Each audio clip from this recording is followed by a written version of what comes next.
A hurricane is a storm system rotating around an area of low pressure which produces strong winds and heavy rain. Technically, the system is called a tropical storm if wind speeds are between 35 and 63 knots, and it is only classified as a hurricane if the wind speed exceeds 63 knots. A hurricane is an average 500 miles wide and 10 miles high and moves forward like an enormous spinning top at a typical speed of 17 knots. The hurricane works like a simple steam engine, with warm, moist air providing its fuel. When the sun's ray hits the ocean's waters, the moist air heats up, expands, and begins to rise as hot air balloons do. To form a Category 5 monster, a storm must not only feed on warm waters, but it cannot encounter too much upper-level wind, known as shear, as it could disrupt the development of the hurricane's counterclockwise rotation. Hurricane Eta was a powerful hurricane located over the Caribbean seas. According to the National Hurricane Center, after becoming the second strongest hurricane on the record in November and the second strongest of the 2020 Atlantic hurricane season, surpassed by Hurricane Lota. Between November 1st and 16th, Honduras was affected by two natural phenomena. The first was Hurricane Eta and then Hurricane Iota, which entered as a tropical storm. Both generated strong impacts in different areas of the country. First was Hurricane Eta, Category 4 and with winds of 240 kilometers per hour. It made landfall in Nicaragua on November 4th and moved through Honduras and northeastern Guatemala. More than its winds, it was the heavy rains that left severe flooding in the three countries, as well as the landslide that buried poor houses settled in risk areas.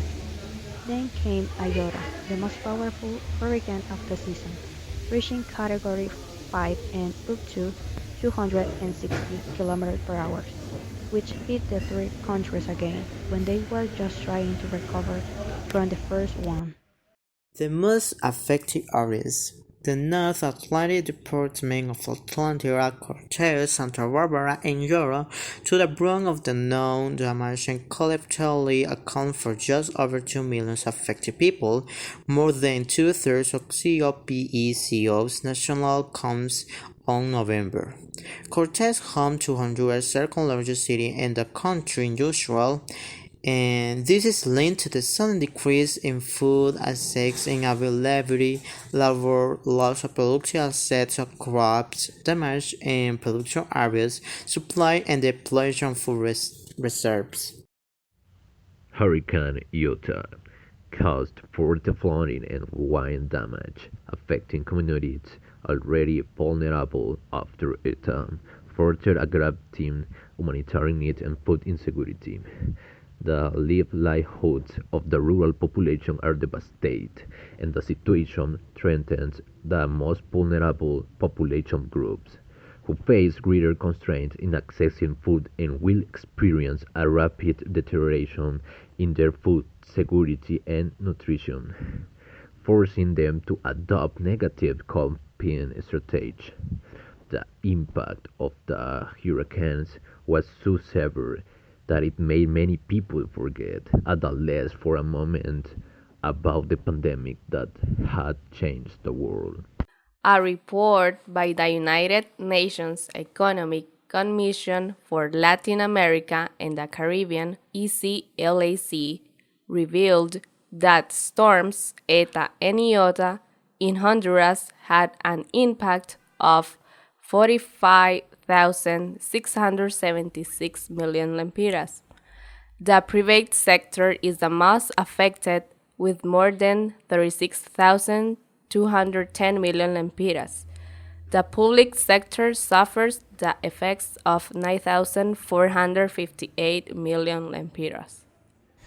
Tropical depression Eta caused severe flooding to the heavy rains in Central America, after entering Honduras from Nicaragua and leaving at least 14 died and thousands of victims in the region. In Guatemala, at least 4 people died in mudfloods, including 2 children aged 2 and 11. Hurricane Iota and its devastation path through Central America and the Caribbean that left at least 13 died and thousands people homeless. The floods caused by the path of Hurricane Iota altered the life of locals as seen in the street of El Progreso. According to the Honduran government, 14 people died from the flooding. Nicaragua was one of the most affected countries, with 16 people killed to the storm.